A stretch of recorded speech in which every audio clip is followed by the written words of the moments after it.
Oscar Manuel de Castro Ferreira é bacharel em Direito e Biblioteconomia, especialista em Administração e em Planejamento Estratégico e Marketing de Serviços pela INSEAD, localizada em Fontainebleau, França. É também especialista em Tecnologia da Educação pela Universidade de Washington e mestre em Física pela USP, Universidade de São Paulo. Vamos falar sobre a gestão estratégica de pessoas e equipes e as transformações na função RH nos últimos tempos. Na verdade, tudo isso começou a acontecer e começou a haver um foco de preocupação significativo em termos da questão de recursos humanos a partir da chamada segunda fase do processo de industrialização. O que aconteceu? O processo de industrialização, como todos conhecem, começou na Inglaterra por volta de 1850. Nessa época, havia um impeditivo muito forte para que realmente a industrialização pudesse acontecer. Qual era esse impeditivo? Era o fato de que não se contava, nessa época, com uma fonte de energia confiável. Máquinas, para serem, evidentemente, movidas, necessitam de energia. A energia disponível, nessa época, era a energia baseada na máquina a vapor. A máquina a vapor não tem condições de poder realmente tocar um número significativo de máquinas ao mesmo tempo e, se formos pensar de uma forma, evidentemente, bem pragmática, nunca teria condições de tocar, por exemplo, uma linha de produção. Bom, quando foi que realmente a era industrial começou a realmente produzir seus efeitos? Foi no início do século XX. Com o surgimento da energia elétrica, que passou a ser uma fonte confiável, houve então a possibilidade de que a indústria pudesse crescer.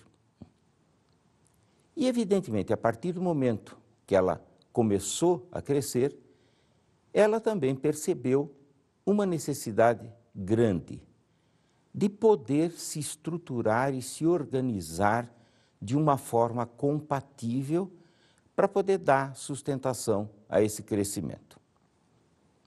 Foi exatamente nesse período que Taylor e Fayol conceberam uma série de princípios, de regras, que acabaram estabelecendo as bases da chamada era da eficiência na organização. Do ponto de vista das pessoas, qual era o impacto significativo que isso tinha?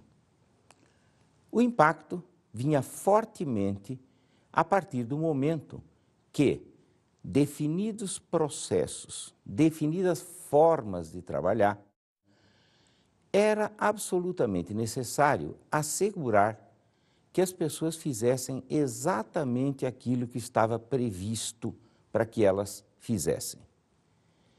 Então, o que aconteceu? Aconteceu que começou a se criar a figura da chamada descrição de cargos. O velho modelo de descrição de cargos definia exatamente quais eram as tarefas que as pessoas tinham que cumprir. Bom, o que acontecia? O que acontecia é que as pessoas tinham que respeitar absolutamente aquilo que estava definido. É fácil imaginar. Se você percebe uma linha de produção, cada pessoa dentro da linha de produção tem uma tarefa a cumprir. E essa tarefa tem que ser cumprida exatamente da forma como ela foi concebida.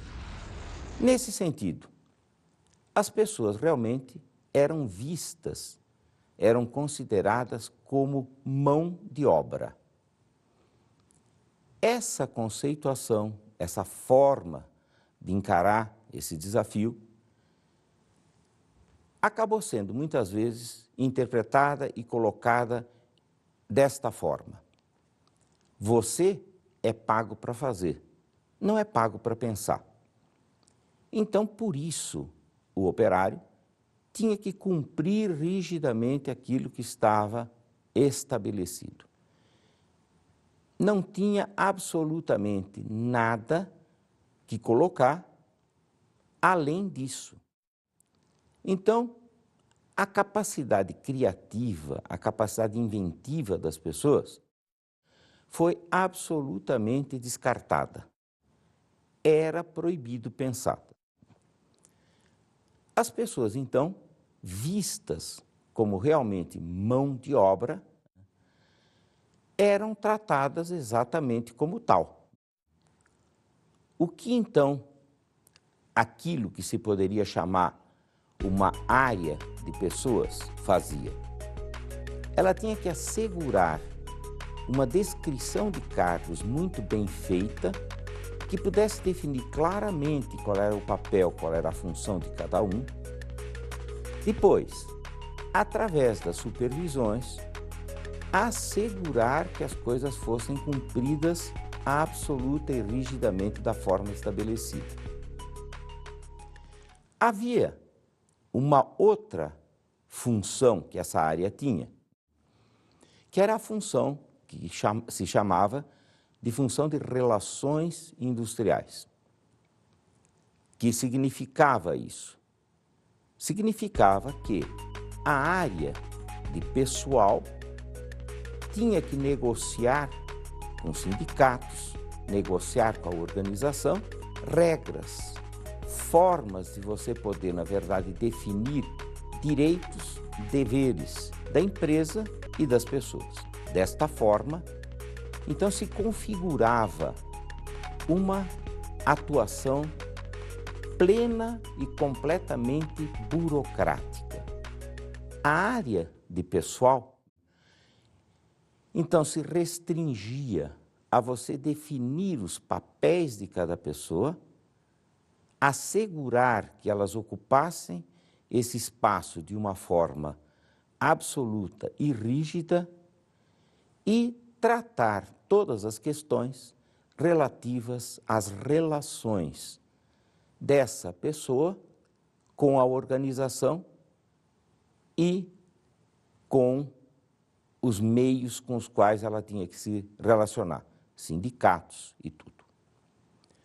Bom, é evidente, e isto realmente é muito claro, que na verdade nós estávamos utilizando apenas aquilo que se poderia chamar a capacidade produtiva das pessoas.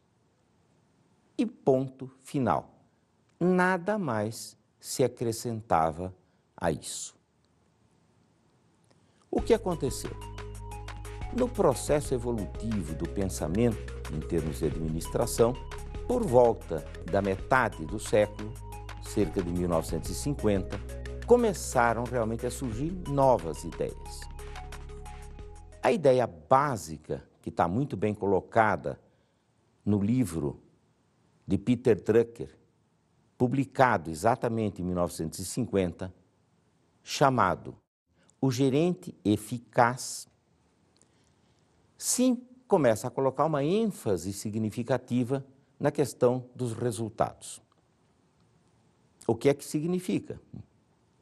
Entender isto significa, entre outras coisas, que você, muitas vezes, para poder, em situações específicas, alcançar os resultados desejados, necessariamente você teria que rever processos. Isto significa entender que é sempre possível melhorar processos para que os resultados possam ser alcançados.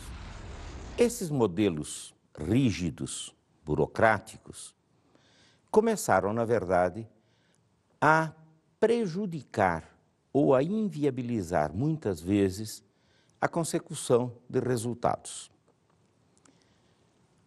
Foi, então, que, dentro desse novo contexto, dessa nova percepção,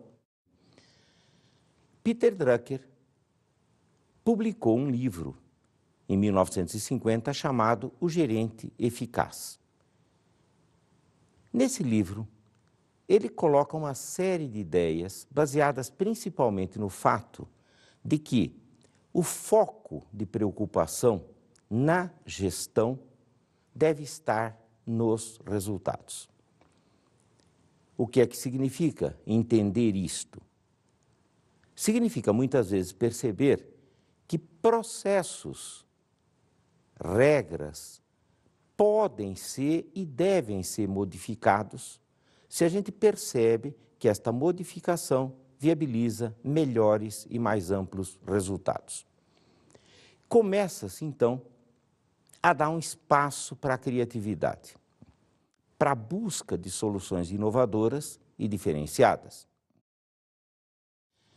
Dentro deste modelo, o modelo chamado neoclássico, que você começa a trabalhar numa ótica diferente, o que é fundamental é que, primeiro, seja realmente definida a descrição de cargos a partir de um outro modelo. Qual é o modelo de descrição de cargos compatível com esta era neoclássica? Ele, como primeiro ponto, define com clareza para aquele cargo quais são os resultados esperados. Então, um cargo determinado tem que ter muito bem definidos os resultados que são esperados pelo desempenho do ocupante do cargo. Depois, se definem também as principais atividades. As principais, porque o objetivo não é que você, nesse momento, tenha que ser extensivo e tenha que colocar todas as atividades, mas você identifica as principais. O que acontece, então? Se agregou ao modelo de descrição de cargos da primeira era, da era industrial clássica, se agregou o componente resultados. E esse componente resultados acaba sendo, na verdade, o prioritário.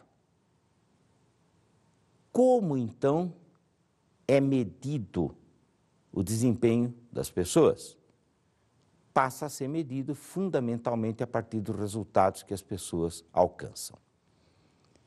É evidente que a partir do momento que você começa a conceber as coisas desta forma, algumas atividades da área de pessoal passam realmente a assumir uma importância significativa, como, por exemplo, treinamento, desenvolvimento, geração dessa capacidade criativa e outras coisas que realmente servem como instrumentos básicos para que as pessoas não sejam mais vistas simplesmente como mão de obra, mas elas passam a ser vistas como recursos que podem, evidentemente, ajudar no sucesso da organização. Então, muda um pouco o foco. Do ponto de vista da estrutura interna, a percepção que se começa a ter é uma percepção onde você entende cada pessoa ocupando um cargo na organização como fornecedora e cliente de outras pessoas dentro da organização. Então, começa a surgir também o conceito chamado de cliente interno. Dentro da estrutura de processo e funcionamento da organização, cada pessoa recebe insumos que vêm de uma determinada área ou de outra pessoa, processa isso e entrega estas coisas para uma outra pessoa, fornecedor e cliente.